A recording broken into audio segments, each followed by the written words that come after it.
Luc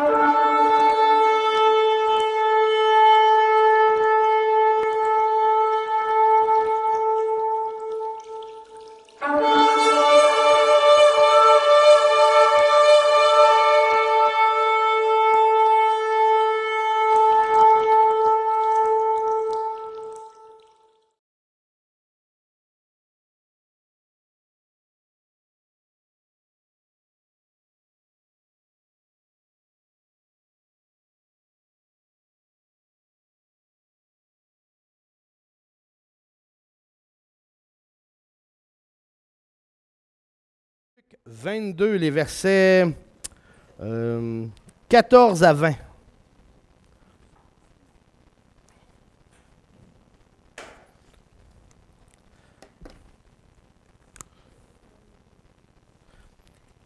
OK. Donc, tout le monde a bien Luc 22, 14 à 20. Avant qu'on puisse passer à la lecture du passage, vous savez, aujourd'hui, on termine les alliances. On termine les alliances avec la nouvelle alliance et surtout la portion de notre relation, de notre lien, nous, l'Église, avec cette nouvelle alliance-là. Vous allez voir que, justement, par rapport à toutes les alliances, vous allez voir, vous allez découvrir des choses, peut-être que vous les savez déjà, peut-être que vous les connaissez déjà par rapport, justement, au fait de ce qui concerne la nouvelle alliance en lien avec nous autres, l'Église. Mais juste avant, on va passer à travers Luc, chapitre 22, verset 14 jusqu'au verset 20, et on va faire la suite, justement, de la partie 1 qu'on a commencé au niveau de la nouvelle alliance. OK. Luc 22, 14 dit ceci. « Et quand l'heure fut venue, il se mit à table et les 12 apôtres avec lui. Il leur dit, « J'ai fort désiré de manger cette Pâque avec vous avant que je souffre, car je vous dis que je ne la mangerai plus jusqu'à ce qu'elle soit accomplie dans le royaume de Dieu. » Et ayant pris la coupe et rendu grâce, il dit, « Prenez-la et la distribuez entre vous, car je vous dis que je ne boirai plus du fruit de la vigne jusqu'à ce que le règne de Dieu soit venu. » Puis il prit du pain, et ayant rendu grâce, il le rompit et le leur donna en disant, « Ceci est mon corps qui est donné pour vous. Faites ceci en mémoire de moi. » De même, après avoir soupé, il leur donna la coupe, en disant, « Cette coupe est la nouvelle alliance en mon sang, qui est répandue pour vous. » Amen. Prions. Père, on est devant toi ce matin, Seigneur, puis on va regarder la dernière portion qui concerne justement cette nouvelle alliance, si merveilleuse, si pleine de promesses, des promesses, Seigneur grand Dieu, d'autant meilleures, comme le livre l'Épître aux Hébreux nous l'enseigne, que tout ce qui a été mentionné dans l'alliance avec Moïse, Seigneur, des promesses qui sont éternelles et qui nous concernent et dont on est devenu, Seigneur grand Dieu, co-héritier avec Israël. Alors, toutes ces choses, aide-nous à bien les voir, à bien les saisir et à bien les comprendre, afin, Seigneur grand Dieu, qu'on puisse avoir une vision juste de ce que ton plan, de ce que tu as établi à travers toute l'histoire de l'homme. On t'aime et c'est au nom de ton Fils Jésus qu'on te le demande. Amen. OK. Bon. Donc, on a vu la semaine passée la nouvelle alliance et on l'a commencé. Hein, on a vu les différentes clauses, parce que vous savez une chose, qu'au niveau des alliances, étant donné que c'est la dernière, qui est la nouvelle alliance, et on a vu le passage ici avec Jésus lorsqu'il était à la dernière scène, hein, au verset 20, « De même, après avoir soupé, il leur donna la coupe en disant, « Cette coupe est la nouvelle alliance en mon sang. » Donc, c'était Christ qui était justement, on pourrait même dire, celui qui était qui allait ratifier, on pourrait dire, cette nouvelle alliance-là par son sacrifice ultime. Et on a vu, la semaine passée, faire un retour rapide, les différentes clauses qui concernent la nouvelle alliance. Hein? Et une des clauses, c'était que l'Esprit Saint allait maintenant demeurer dans le croyant et non pas allait être sur le croyant, comme on peut voir dans l'Ancienne Alliance, l'alliance avec Moïse. C'était une des choses. On a vu également, et on va le voir, le lien avec l'Église, mais on a vu qu'Israël allait être restauré. On a vu que Israël sera aussi inondé de biens matériels. Le temple sera reconstruit dans la Nouvelle Alliance. Donc, différentes clauses que je vais juste résumer, qu'on ne repassera pas en détail pour ce matin, mais beaucoup de choses. Mais on sait une chose, que l'alliance, la nouvelle, a été conclue entre Dieu et Israël. Pas entre Dieu et l'Église. C'est spécial à entendre, mais vous allez voir le pourquoi. La nouvelle alliance, plutôt pour l'ancienne, la nouvelle a été conclue entre Dieu et Israël. C'est ce qu'on voit dans Jérémie 31. On ne tournera pas, le passage, on l'a vu la semaine passée, et vous avez la documentation avec vous dans vos mains actuellement. Mais si vous voulez revérifier, allez retourner dans Jérémie 31 et vous allez voir que c'est Dieu qui fait une entente, une alliance, une nouvelle alliance avec la maison de Juda et la maison d'Israël. Autrement dit, le tout Israël. Le tout Israël au grand complet. Et c'est là qu'on est rendu ce matin et qu'on va partir et qu'on va commencer à établir la relation entre l'Église et cette nouvelle alliance-là. Pourquoi est-ce que nous autres, on est concernés maintenant? Pourquoi est-ce qu'on prend part à cette nouvelle alliance-là? Étant donné que Dieu l'avait conclu entre lui-même et Israël, le tout Israël. Première des choses qu'il faut voir, l'importance de la nouvelle alliance. L'importance de la nouvelle alliance. L'importance de la nouvelle alliance, c'est qu'elle amplifie l'aspect de bénédiction de l'alliance avec Abraham. Vous vous rappelez les alliances que Dieu avait conclues avec Abraham et ses descendants? Et une des premières fonctions au niveau de l'alliance avec Abraham, c'était le fait qu'il y avait une question de salut dans cette alliance-là. Cette alliance-là, la nouvelle, démontre de quelle manière les bénédictions spirituelles des alliances juives s'étendent jusqu'aux gentils. Vous savez, c'est quoi un gentil? Un non-juif. Amen.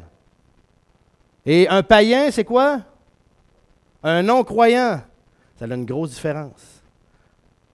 Nous, on est des croyants, mais gentils. Parce qu'on n'est pas juifs. Parce qu'on ne vient pas d'Abraham, d'Isaac et de Jacob. Alors, étant donné qu'on n'est pas de la lignée juive, nous ne sommes pas israélites, mais nous sommes juifs. Nous sommes gentils, excusez. Nous sommes gentils. Alors, cette alliance-là s'étend jusqu'à nous. Là, on va commencer à élaborer justement ce fameux lien-là ou cette fameuse relation-là entre l'Église et la Nouvelle Alliance. OK. La relation qui existe entre l'Église et la Nouvelle Alliance va comme suit. Selon Jérémie, comme on peut voir, cette alliance est conclue avec Israël et non avec l'Église. Toutefois, un grand nombre de passages des Écritures relient la Nouvelle Alliance à l'Église.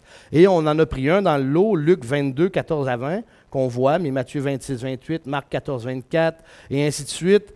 C'est tous des liens, des passages qui ont un lien entre l'Église et cette Nouvelle Alliance-là.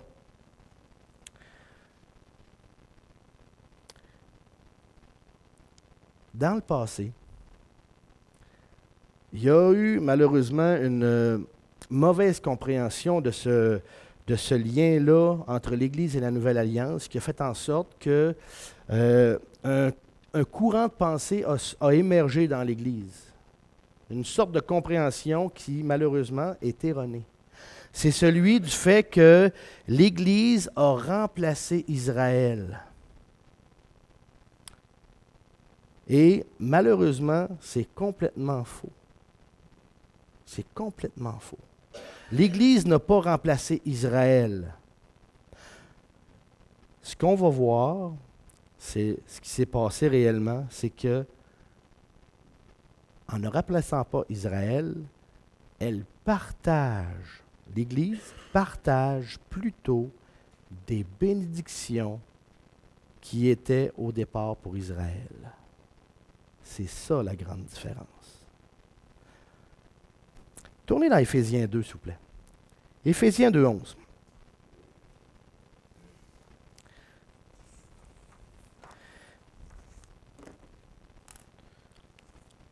Donc, vous allez voir, il y a deux passages qu'on va regarder qui nous enseignent, qui nous montrent réellement ce lien de partage-là qui se passe. Éphésiens 2, 11 à 16, qu'on va lire, nous donne une première piste. Et ça va comme suit.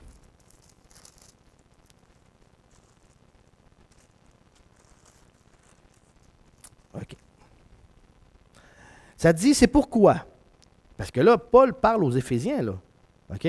Puis les Éphésiens, là, ils étaient composés de pas seulement des Juifs nés de nouveau, ils étaient composés à Éphèse, donc de gens, de gentils qui avaient reçu Christ comme Seigneur et Sauveur de leur vie. Donc il y avait tout un amalgame de nationalités dans cette église-là. Là. Et Paul s'adresse à eux, c'est dit, c'est pourquoi souvenez-vous que vous, et même là, il s'adresse encore plus aux gentils qui sont des croyants et non pas des Juifs, qui sont devenus des croyants. Donc, Éphésiens chapitre 2, verset 11 nous dit, c'est pourquoi, souvenez-vous, que vous qui étiez autrefois gentils en la chair, non juifs, plutôt, en tout cas ainsi de suite, et qui étiez appelés incirconcis par ceux qu'on appelle circoncis. Qui sont les circoncis? C'est les Juifs. Hein? Et pour les Juifs, c'était le summum, autrement dit, si tu faisais partie d'une élite. Parce que c'était justement une des clauses de l'alliance avec Abraham, la circoncision. Parce que ça démontrait ton appartenance à un peuple élu. Et les Juifs s'en faisaient une gloire et traitaient tous les autres peuples d'incirconcis. Autrement dit, vous êtes des non-élus. Vous êtes pas de notre race. C'est ça en réalité. Ça dit, et qui étiez appelés incirconcis par ceux qu'on appelle circoncis, dans la chair par la main de l'homme, vous étiez en ce temps-là sans Christ, séparés de la République d'Israël, étrangers par rapport aux alliances de la promesse. Oh! Là, on est en train de rentrer dans les alliances, là. C'est ce qu'on voit depuis quelques mois maintenant. Étrangers par rapport aux alliances de la promesse, n'ayant point d'espérance et sans Dieu dans le monde. Ouh. Mais maintenant, en Jésus-Christ, vous qui étiez autrefois éloignés, vous êtes rapprochés par le sang de Christ. Car c'est lui qui est notre paix, lui qui des deux peuples n'en a fait qu'un, en abattant le mur de séparation. Retenez ce terme-là, mur de séparation. Ayant détruit en sa chair l'inimitié, la loi des préceptes, laquelle consistait en ordonnance afin qu'il formât en lui-même des deux un seul homme nouveau après avoir fait la paix, et qu'en détruisant lui-même l'inimitié, il réconcilia avec Dieu par la croix les uns et les autres, par un seul corps. Ça, c'est notre premier passage. Et ça explique et ça concerne justement le lien que l'Église a avec la Nouvelle Alliance. Allez juste un peu plus loin, c'est dans Philippiens 3. Philippiens 3, 5 à 6. C'est dans la même page, 274. Ça dit, Éphésiens, Éphésiens 3, 5, 6. Désolé. Je ne sais pas pourquoi il y avait Philippiens dans ma tête, mais on va y aller plus tard, c'est parce que... OK, Éphésiens 3, 5, 6, ça dit... Ça explique, ça commence par mystère qui n'a pas été manifesté aux enfants des hommes dans les générations passées. OK, il y avait un mystère.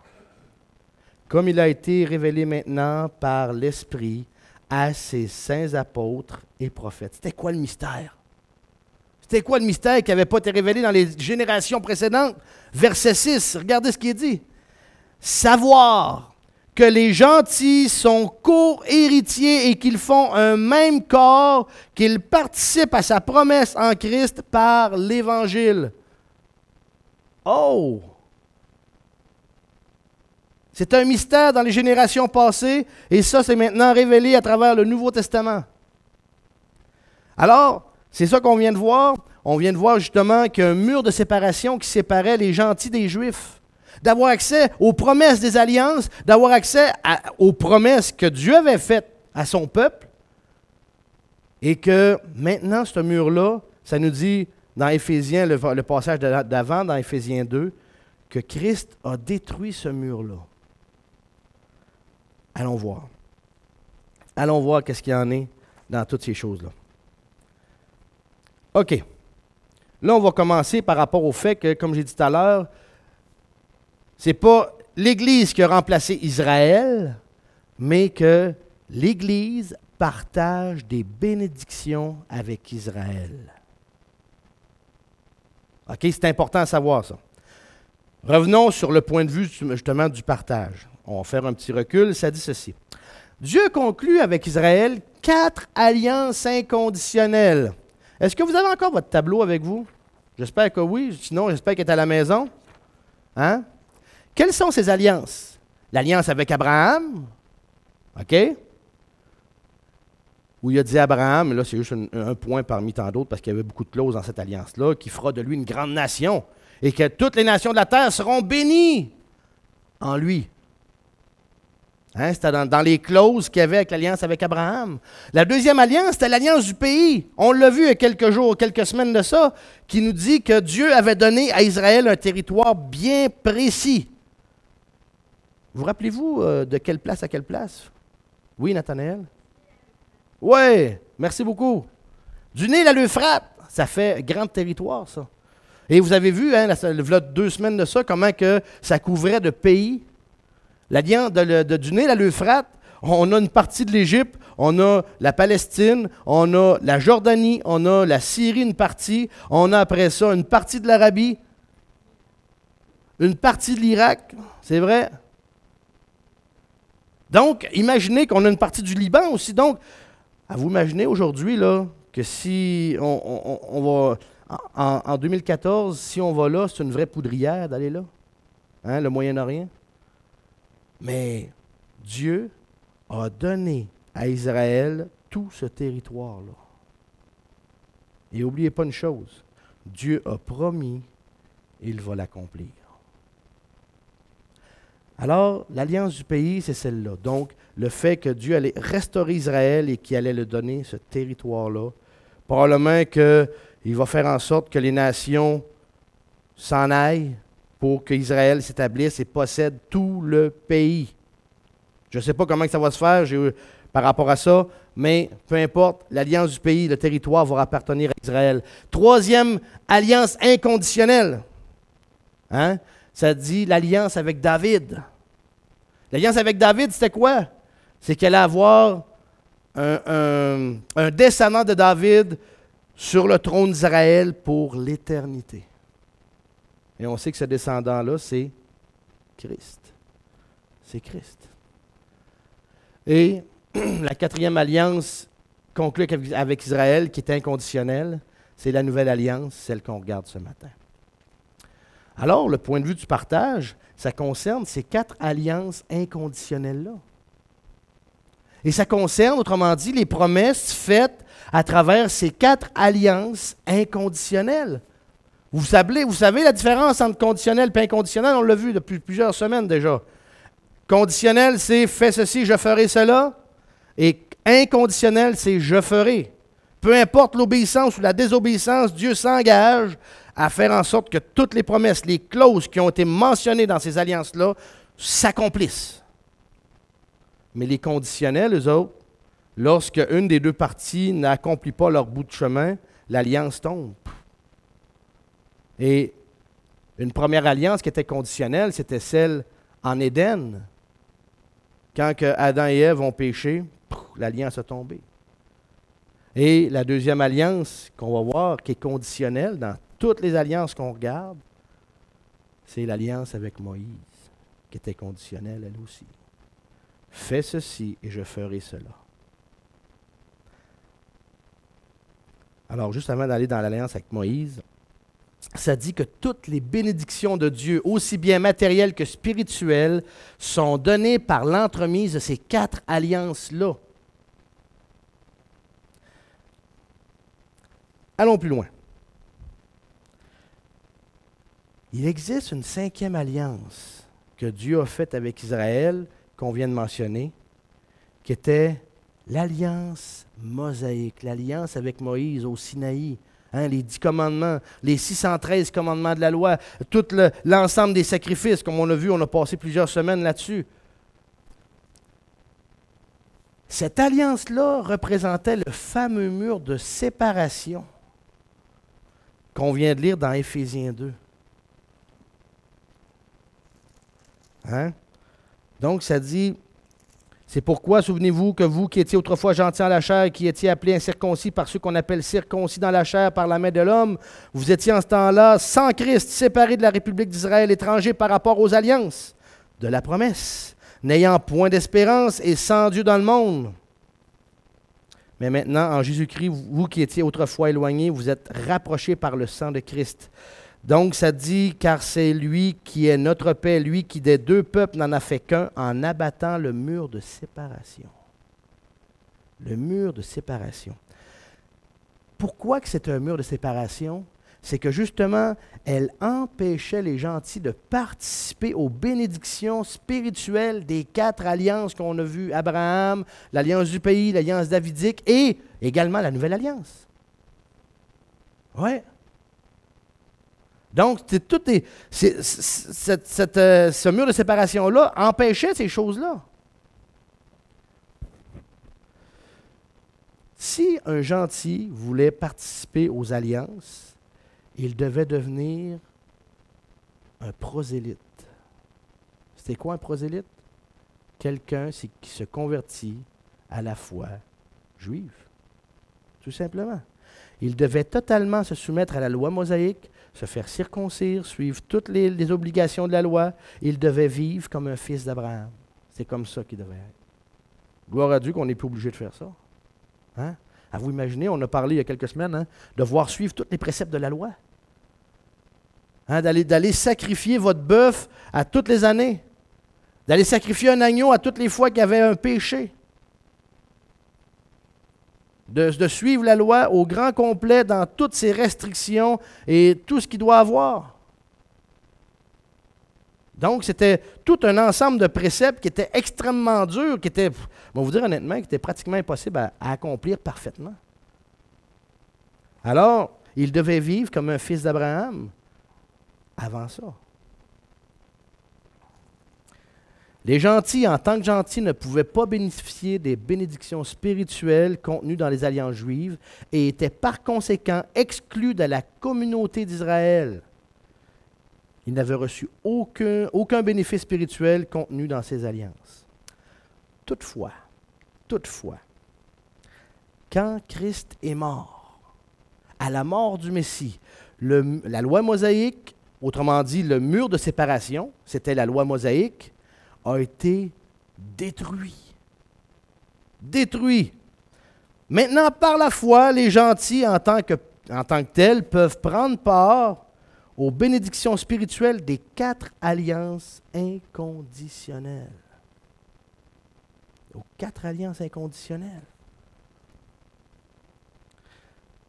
C'est pourquoi aujourd'hui les gentils sont des participants aux bénédictions et non pas des remplaçants.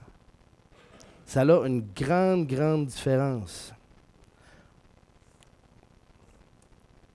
Donc, regardons ce qu'il y en est par rapport à un peu plus loin.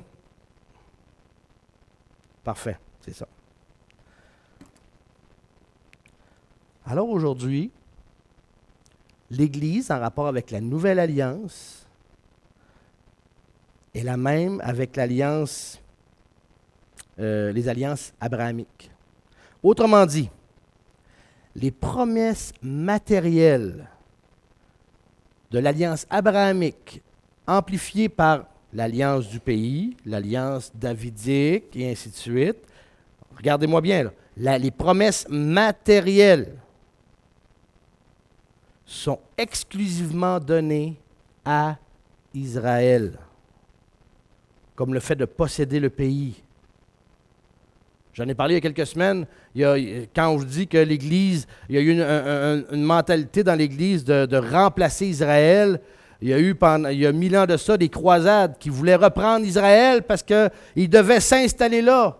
L'Église devait, c'était à eux autres, Israël, ils croyaient. Ils sont mis à bâtir des églises à Jérusalem, à bâtir des églises de la Nativité, des églises du Saint-Sépulcre, et ainsi de suite, parce que là, eux autres se sont dit, hey, on a remplacé Israël, donc la terre d'Israël, ça nous appartient. Puis c'est pas ça du tout. Cette terre-là a été donnée aux Juifs. Et c'est des choses qu'il faut réaliser. Donc, les promesses matérielles appartiennent aux Juifs, exclusivement. On n'a aucune promesse matérielle. Si jamais vous faites la lecture de la parole, vous étudiez, tout ce qui est matériel, c'est les Juifs, c'est pas nous. Aucunement. Maintenant, l'Église prend part aux bénédictions spirituelles de ces alliances. mais pas aux bénéfices matériels et physiques.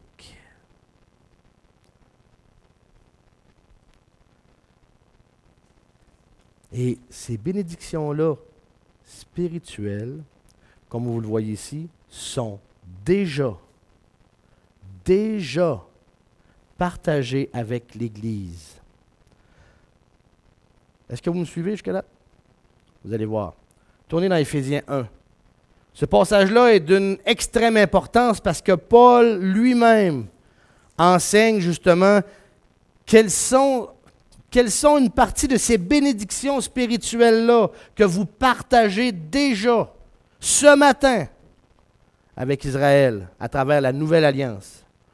Éphésiens 1, le verset 3. Puis ça, regardez là, il parle aux Éphésiens, mais ça vous concerne. C'est vous là.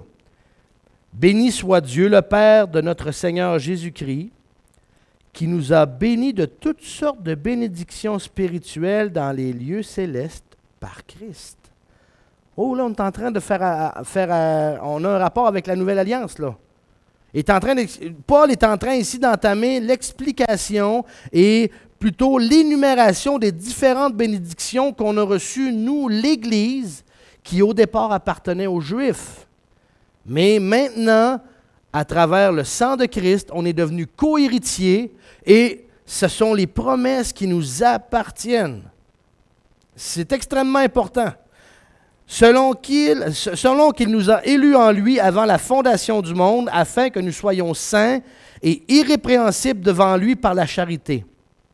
Regardez, ça commence. Nous ayant prédestinés à être ses enfants adoptifs. Adoptifs. Par le moyen de Jésus-Christ, d'après le bon plaisir de sa volonté. À la louange de la gloire de sa grâce qu'il nous a gratuitement accordée en son bien-aimé. C'est qui le bien-aimé?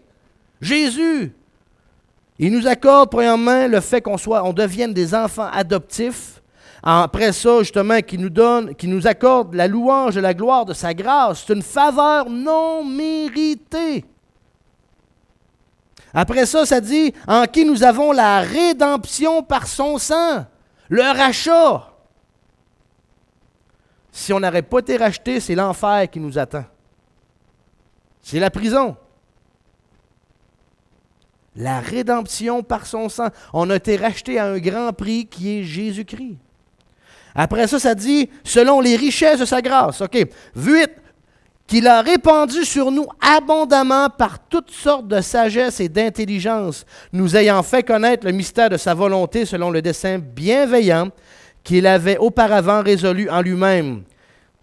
OK, il y avait un plan, un dessein bienveillant. Regardez, encore une fois, et qu'il devait réaliser à l'accomplissement des temps, à savoir de réunir toutes choses en Christ, tant ce qui est dans les cieux, tant ce qui est dans les cieux que ce qui est sur la terre, c'est en lui, on suit là, c'est en lui que nous sommes devenus héritiers des promesses, ayant été prédestinés d'après le décret de celui qui opère toutes choses selon le dessein de sa volonté, afin que nous servions à la louange de sa gloire, nous qui avons les premiers espérés en Christ. En lui, vous êtes aussi, après avoir entendu la parole de la vérité, l'évangile de votre salut, et avoir cru en lui, vous avez été scellés du Saint-Esprit qui avait été promis. Hein? On a reçu l'Esprit Saint qui avait été promis, lequel est un gage de notre héritage pour la rédemption de ceux qu'il s'est acquis à la louange de sa gloire. Amen. Les bénédictions spirituelles de la Nouvelle Alliance, des 4 alliances qu'on peut voir aussi, abrahamique, du pays davidique et la fameuse Nouvelle Alliance, ces bénédictions spirituelles-là nous concernent. Et c'est là qu'il faut se réjouir, c'est là qu'il faut réaliser l'ampleur de ce qui s'en venait si on n'avait pas accès aux alliances. C'est là l'ampleur du fait qu'il faut comprendre que si on était maintenant étranger, on n'était pas des enfants de Dieu, il n'y avait aucune espérance. Nous étions sans espérance. Et c'est là pourquoi que Christ devait détruire le mur de séparation, afin que l'on puisse participer, ou plutôt, oui, participer à cette nouvelle alliance. Des fois, on a tendance à prendre ces choses-là pour acquis. Hein, le salut, ah oui, la rémission des péchés, ah oui, la rédemption. On a tout entendu ça, mais on vient comme engourdi d'entendre parler de ces choses-là. Mais c'est parce que là, on ne réalise pas l'ampleur de ce que ça allait nous mener. Parce que savez-vous pourquoi? Parce qu'on est dans plein d'activités, il fait beau dehors, on va penser à qu'est-ce qu'on va faire. T'sais, on s'est engourdi avec plein de choses. Mais la journée qu'on va voir qu'il y a un feu, là, puis que ça brûle, là, puis que ceux qui ont rejeté Christ là, s'en vont là, les jambes vont être molles.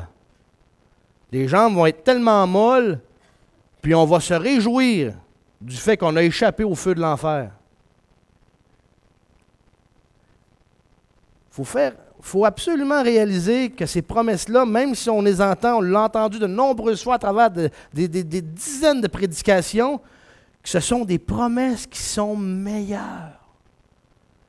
Des promesses qui sont meilleures que celles qui étaient dans l'alliance avec Moïse, parce que, étant donné que la loi ne pouvait pas rien emmener à la perfection, comme il nous est dit, hein, c'est-tu possible de suivre la loi parfaitement? Non! Puis on va le voir dans le deuxième message.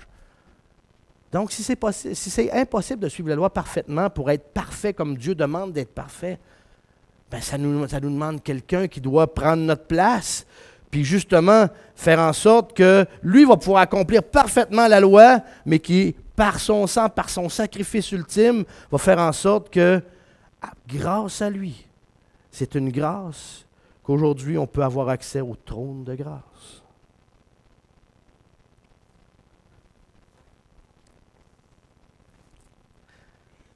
Le sang du Messie est le fondement du salut dans la nouvelle alliance, et ce sang a été versé à la croix. Le sang du Messie a confirmé, signé, scellé la nouvelle alliance.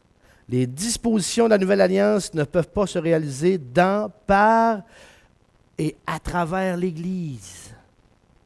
Mais ces dispositions doivent se réaliser dans, par et à travers Israël. Peut-être que si on regarde aujourd'hui, en 2014, on peut dire, on regarde Israël, dit, ouais, la nouvelle alliance, ça n'a pas atteint son but avec Israël. C'est vrai. Parce qu'elle va atteindre son apogée, la nouvelle alliance avec Israël, juste au retour de Christ, avant l'ère messianique. Toutes les promesses vont atteindre leur plein potentiel dans les différentes alliances avec Israël à ce moment-là. Nous, comme je disais, toutes les bénédictions spirituelles sont déjà partagées avec l'Église.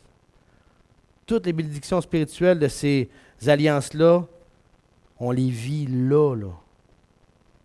On les vit là. C'est pour ça qu'on peut dire qu'on peut avoir l'assurance de notre salut.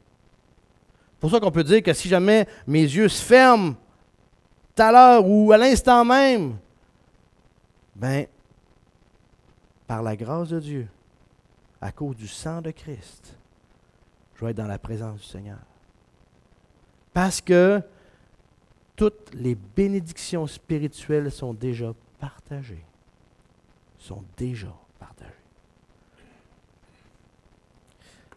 L'Église a une relation avec la Nouvelle Alliance seulement dans la mesure où elle reçoit les bénéfices spirituels de cette alliance, comme le salut, comme j'ai dit, mais la Nouvelle Alliance ne se réalise pas dans l'Église.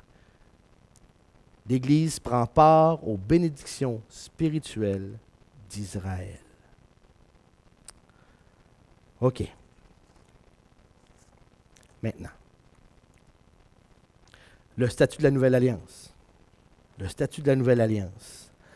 La Nouvelle Alliance est par rapport à sa relation avec l'Église. Vous savez, on parle des dispensations parce que c'est la prochaine étude. Là, on finit les alliances cette semaine.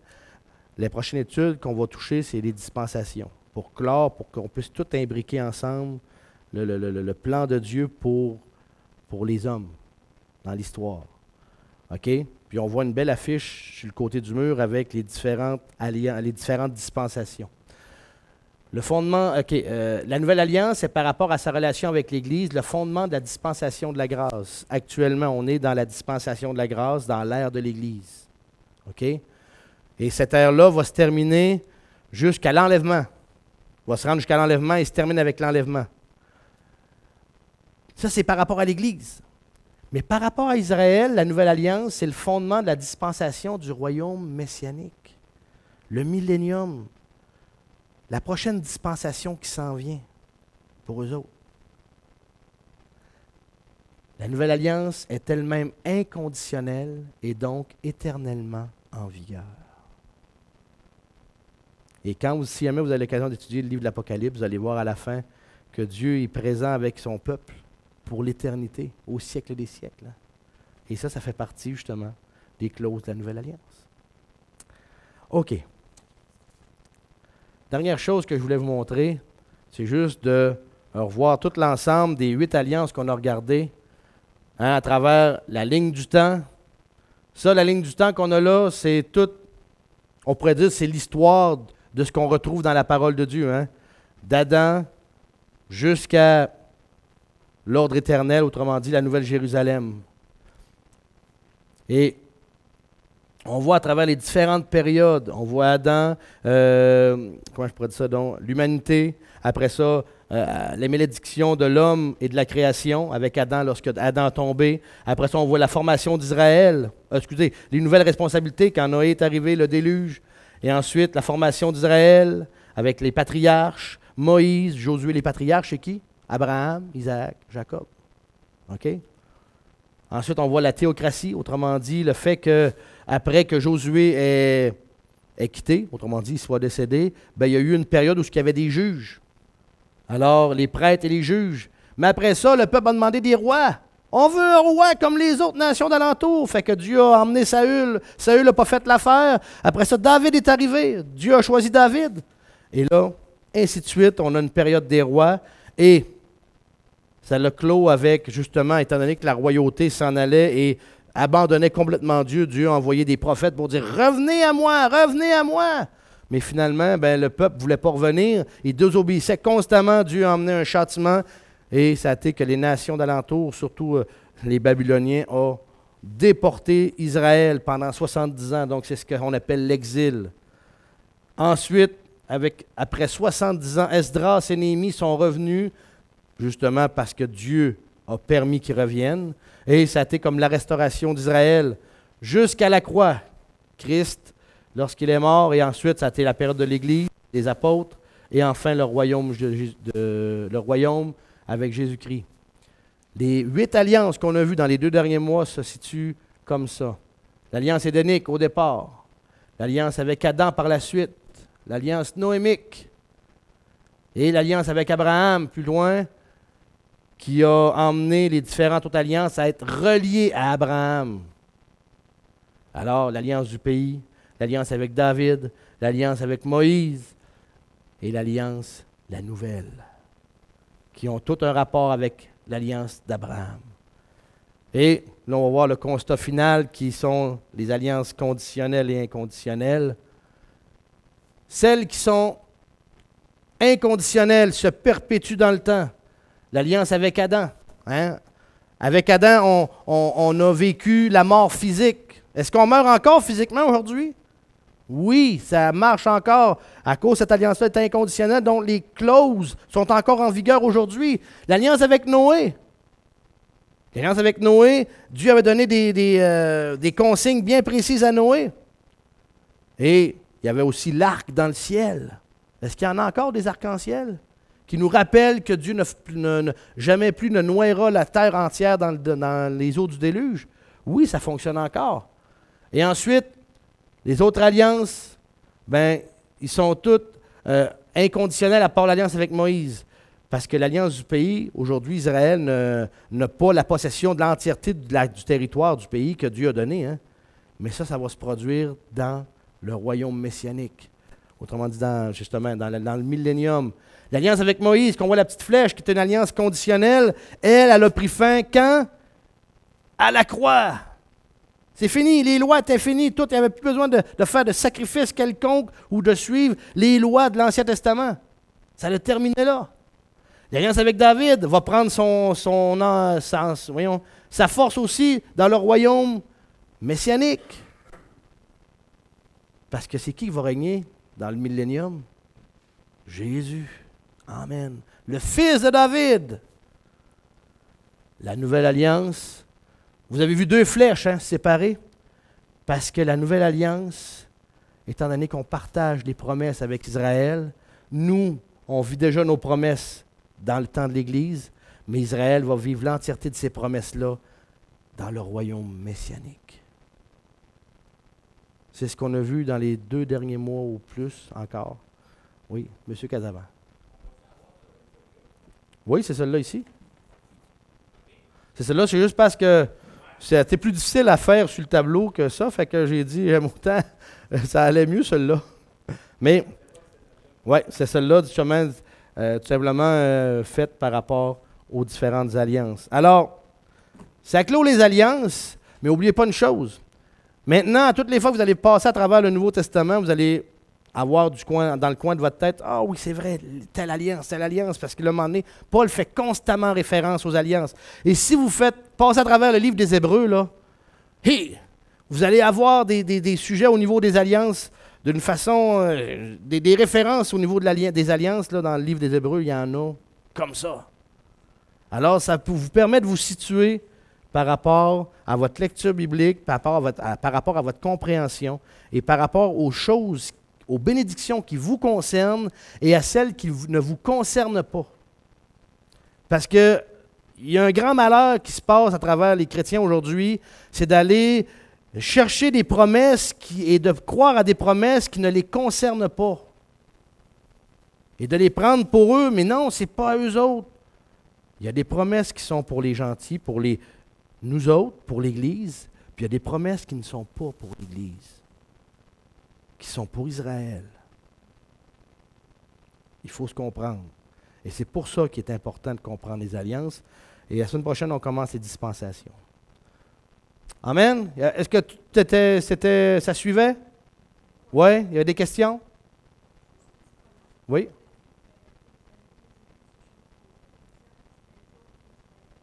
C'est eux autres qui remplaçaient Israël.